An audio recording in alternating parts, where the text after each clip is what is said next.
You're listening to A Temple Wild, Episode 4, Persephone and the Descent to Hades.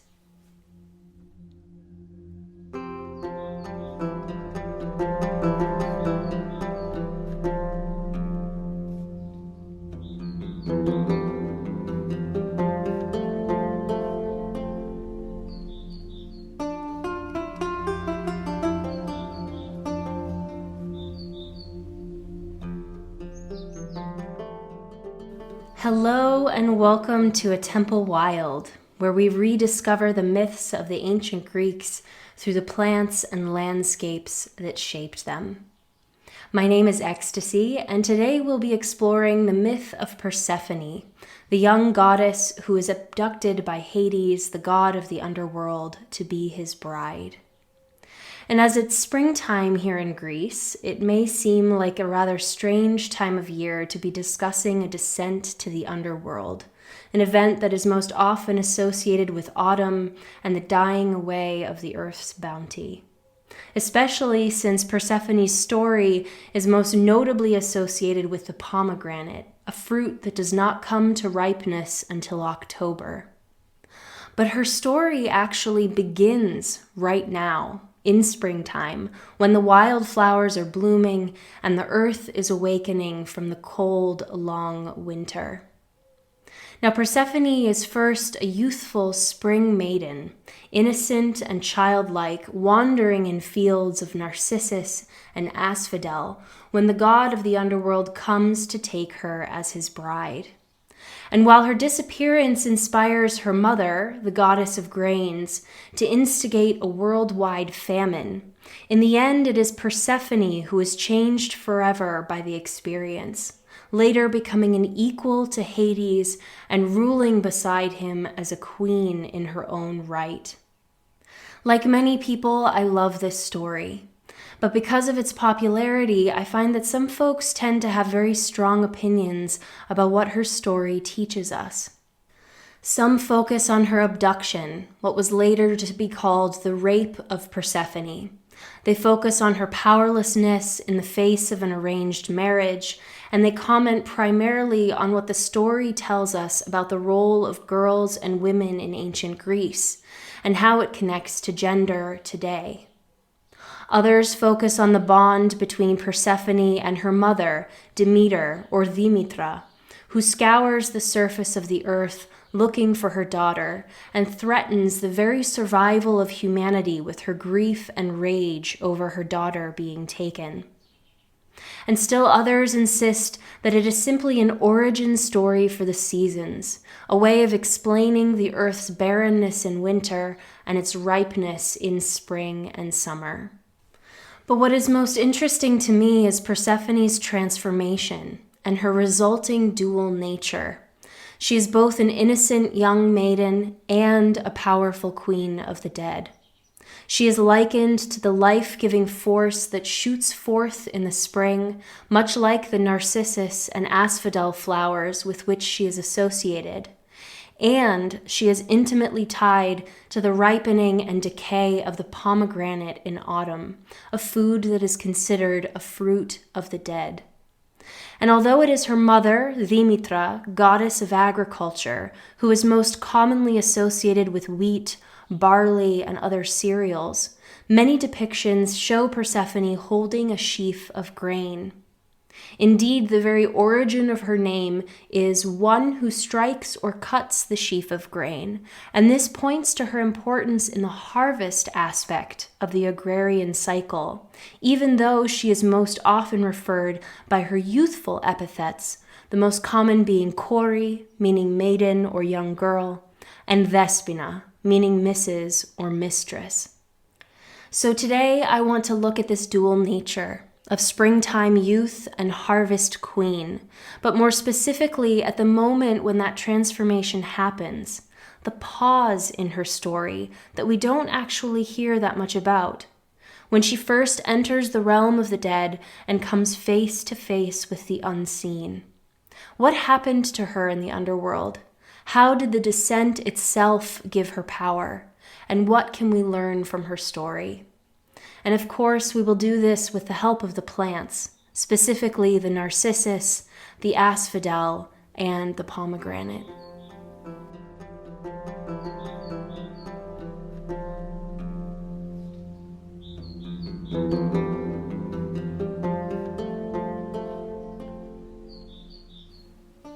Different versions of her story locate her abduction in different areas, usually somewhere local to the teller of the story. Some of those include places in Italy, Crete, or Attica, or even on a mythical plain of Nyssa, somewhere in Viotia, probably as a means of emphasizing that she was on the borderlands, the very edges of the known world, when she was swept away to the dark realms. As for the location of her ascent from the underworld and her reunion with her mother, some claim it occurred near Eleusis, where the mystery cult of Demetra and Persephone was centered. Called the Eleusinian Mysteries, there was a yearly festival celebrated there that involved a series of secret rites honoring the grain harvest and both of the goddesses' intimate connection to the birth-death cycle. But of course, we must mention that most important place of all, the domain of Hades. Hades being both the name of the god of the underworld, as well as the name of the place itself. And while we'll discuss the domain of Hades later on in the episode, I think it's important to remember that a great deal of her journey takes place in the realm of the dead.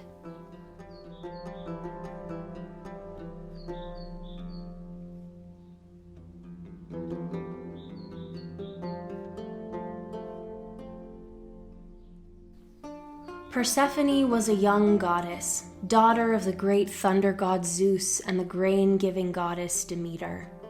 Beautiful and innocent in her youth, she enjoyed spending her days in the company of other virgin goddesses, surrounded by a retinue of nymphs. But Hades, Zeus's brother and the ruler of the underworld, desired a partner and a wife, and so he went to his brother to negotiate. Zeus gave his blessing to the union, but Hades knew that Persephone's mother, Demetra, would never consent to the marriage, and so he conspired with Gaia, the great earth goddess, to create a field of narcissus flowers in order to lure Persephone away from the watchful eye of her retinue so that he could steal her to his subterranean realm. And so one day, while wandering with her retinue, Persephone saw the field of narcissus laid out before her by Gaia. Intoxicated by their fragrance and drawn to their beautiful white petals and golden corona, she wandered away from her company to pick the flowers. Just then, catching her finally alone, Hades arrived, driving a chariot of 4 black horses, and he plucked the goddess from the meadow, dragging her down to the depths without leaving a trace. When Persephone did not return from her wanderings, her mother became distraught. Where had her daughter gone? Was she lost? Has she been taken? Demetra began to wander the earth, asking everyone she came upon if they had seen where her daughter had gone. But no one could tell her, for the only witnesses had been Helios, the sun in the sky, and Hecate, that mysterious goddess of crossroads. Demetra was devastated at the disappearance of her daughter. She tore her hair and her gown, wailing and wandering in grief. Finally, taking pity on the goddess, Hecate came to her and told her where Persephone had gone. Upon hearing that her daughter had been taken to the underworld, she begged Zeus to intervene and return their daughter to the living world. At first, he would not budge. An agreement had been made, and his brother was in need of a wife. And who better for Persephone than steadfast Hades? But Demetra was enraged at being separated from her daughter, and in her despair she refused to let the wheat grow or the crops to flourish. As goddess of agriculture, grain, and plenty, she withheld her power, and all the earth suffered, but none more than humanity, who experienced a great famine. Zeus, hearing the hungry cries of the humans, as well as the complaints of the other gods to whom no human was making sacrifices anymore, Zeus finally relented and agreed to let Persephone return to the land of the living, but only as long as she had not eaten any food that grows in the underworld. But Dimitra, being a goddess of fertility, could not travel to the underworld herself. So Hecate, key holder of the realms and goddess of crossroads, descended to the underworld to retrieve Persephone by the light of her torches. But while in the underworld, Persephone had eaten a single seed from a pomegranate tree that grew in Hades' subterranean orchard. And so Persephone was bound to be Hades' wife, to rule beside him as queen of the dead, and only allowed to spend part of the year above ground with her mother. Like an early springtime bulb that shoots forth new growth, Persephone returns to the surface each spring to be with her mother, but then must return and retreat to the underworld again when the pomegranate ripens in early autumn. And Demeter, being a goddess of grains and overseeing the fertility of the land, mourns her daughter's absence each winter, turning the earth barren so that nothing grows until Persephone's return to the surface in the spring in a never-ending cycle of the seasons.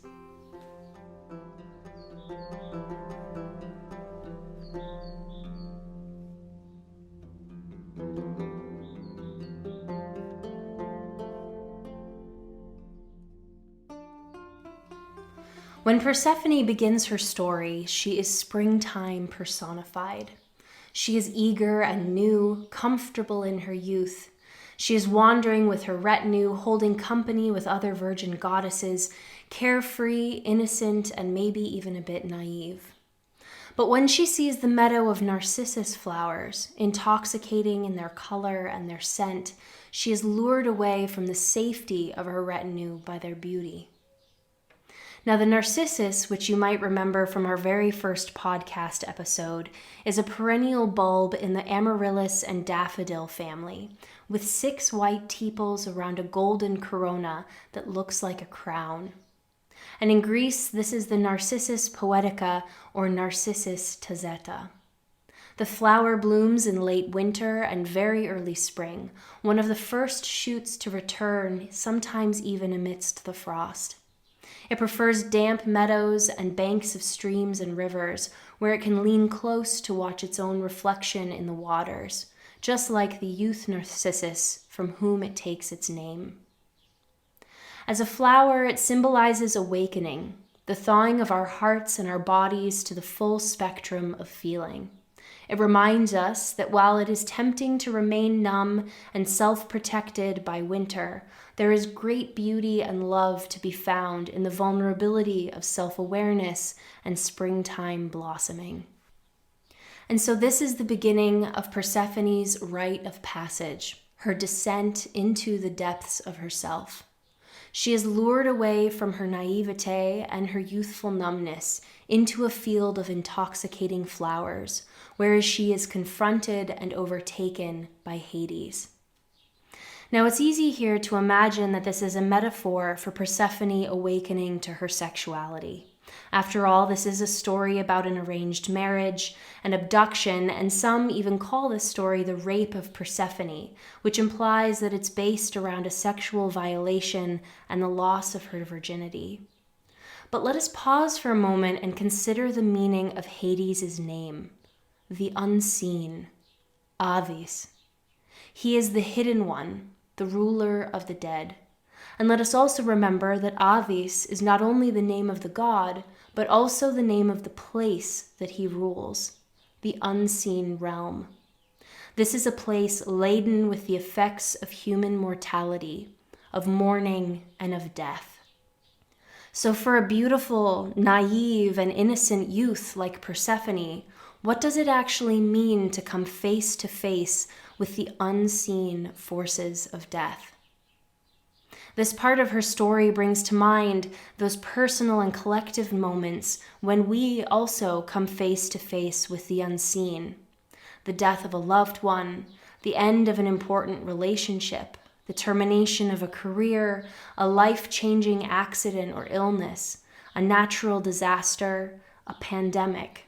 Experiences that confound our sense of reality and shake our identity at its roots. Perhaps we are mindlessly going about our daily lives, content in our routine, until we are suddenly plucked from a field of awakening, and it breaks us open, tears us away from our numbness, and thrusts us onto a dark and unseen path. Up is down, and down is up, and what we thought we knew of ourselves and the world is shattered. After her abduction, most of the next part of Persephone's story focuses on her mother. Demeter's searching, Demeter's sadness, Demeter's anger, Demeter's turning the earth to famine in protest over her daughter's disappearance. But what is Persephone feeling? While her mother frantically scours the surface of the earth, is Persephone scared of the darkness? Is she angry at being plucked from the illusion of safety that was her life above ground? Is she somehow relieved to not be under the watchful eye of her mother? Is she bored by the unchanging landscape of the underworld? Similarly, when we're thrust into descent, the emotions we experience can be conflicting and confusing. Are we terrified? Are we saddened by loss? Are we excited by the potential of change? Is it all of those things all at once? Unfortunately, most of us lack the rites of passage to help us process and navigate those times of change. Like Demeter, who only wants to protect her daughter and keep her innocent and untouched by the changing forces of the world, we try to get through discomfort as quickly as possible. We just want to get life back to normal again. But what does Persephone do down there in the underworld? What can she actually teach us about navigating our own dark and unseen realms? We cannot really know for certain what every day was like for her while her mother was searching the surface of the earth. But what we do know is that her experience wholly transformed her. Persephone is taken away as an innocent youth to a subterranean realm, a place of roots, darkness, and death, and she returns to the surface as a powerful ruler of the dead, an equal partner to the unseen. Persephone allowed herself to be fully transformed by the experience of descent. She could have fought it. She could have returned to her mother unchanged and denied even to herself that anything had even happened. But she didn't. She couldn't. All thanks to the seed of that blood-red fruit, the pomegranate.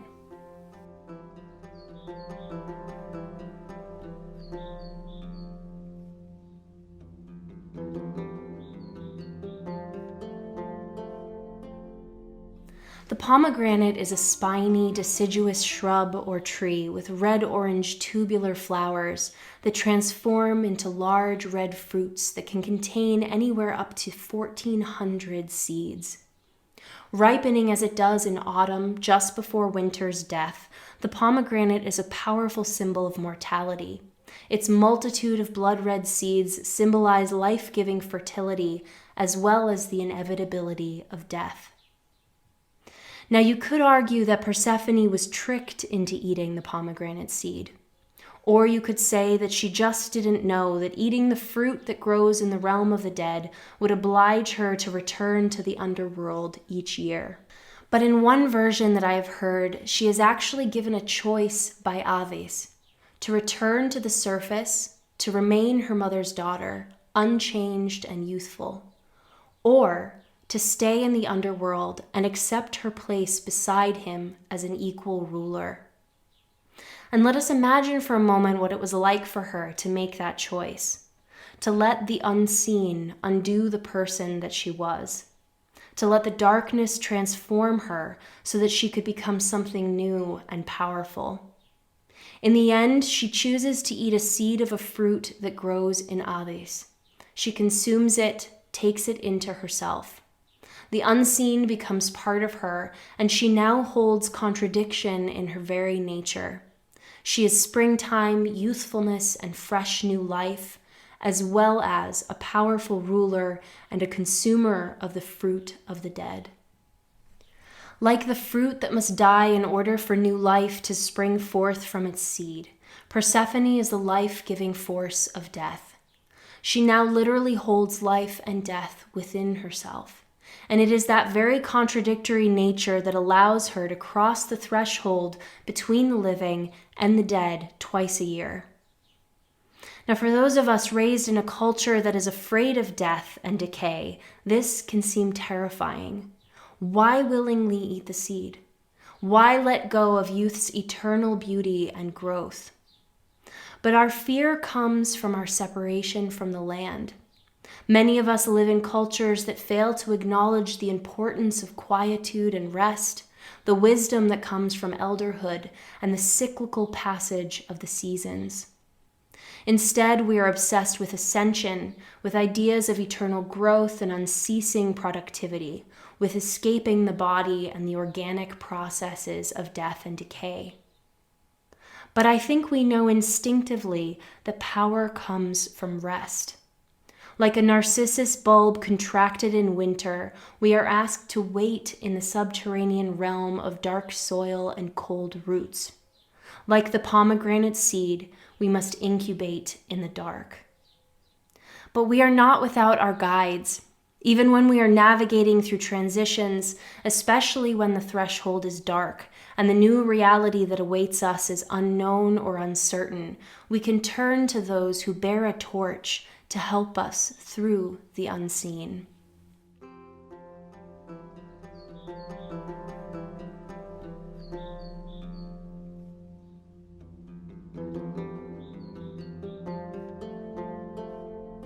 In the Odyssey, Homer described the realm of the dead as an asphodel meadow, and many poets, both ancient and modern, interpreted this to mean that the afterlife of the ancient Greeks was actually a beautiful, lush place full of springtime flowers. But this paradisiacal, flowery afterlife seems at odds with Homer's other depictions of Hades' realm, a dark and gloomy place where regular mortals wander, wailing, lost, and aimless.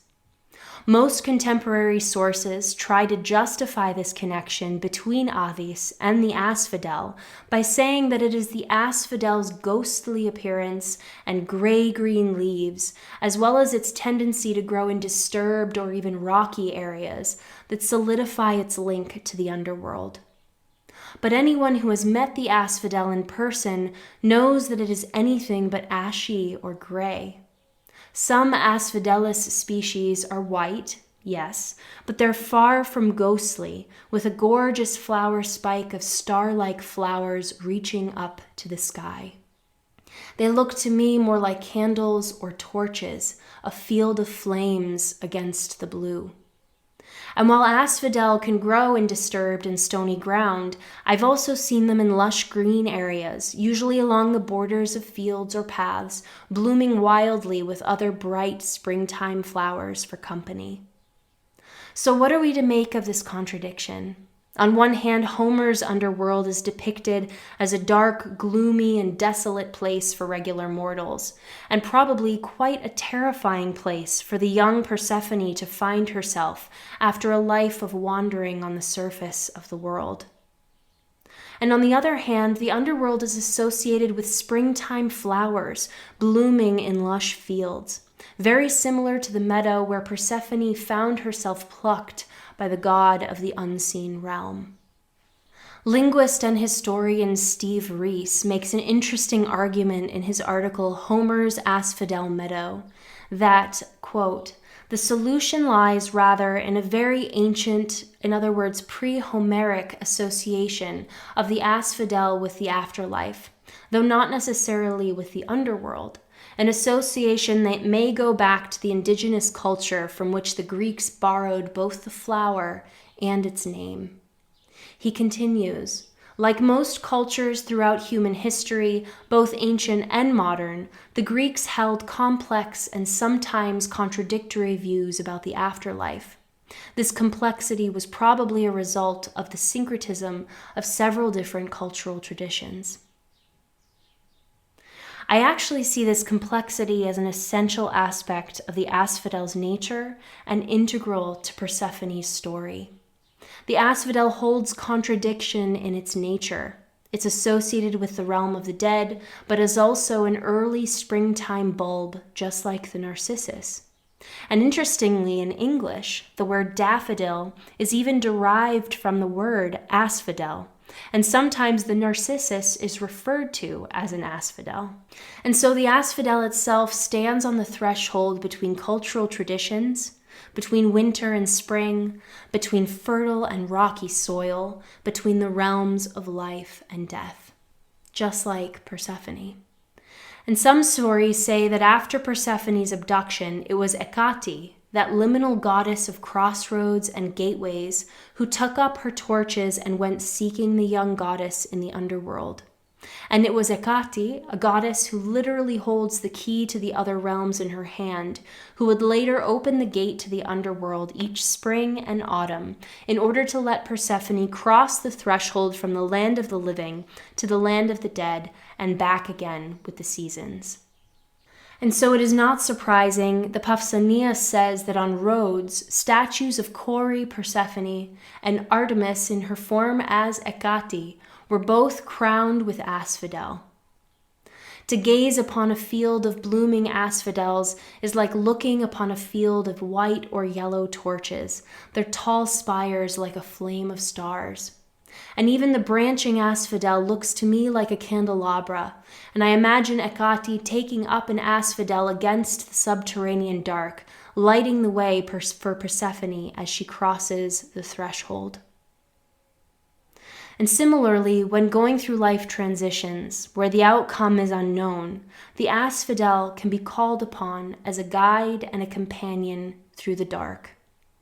If we have found ourselves like Persephone, plucked from one reality and forced into another, we can take the opportunity to savor the rite of passage, as scary as it might be.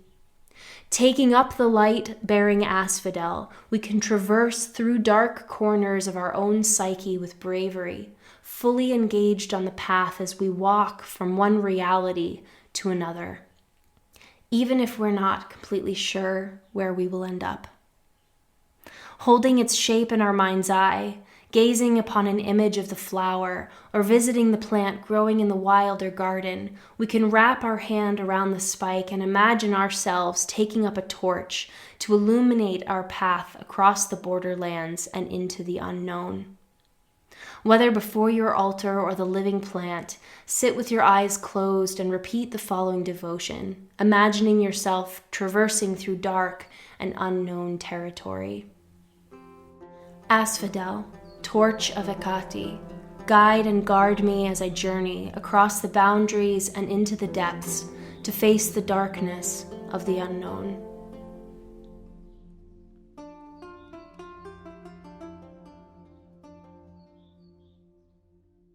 I want to give a heartfelt thank you today to all my patrons. It's your financial support that makes this show, as well as the monthly Materia Mythica, essays, photography, and art even possible.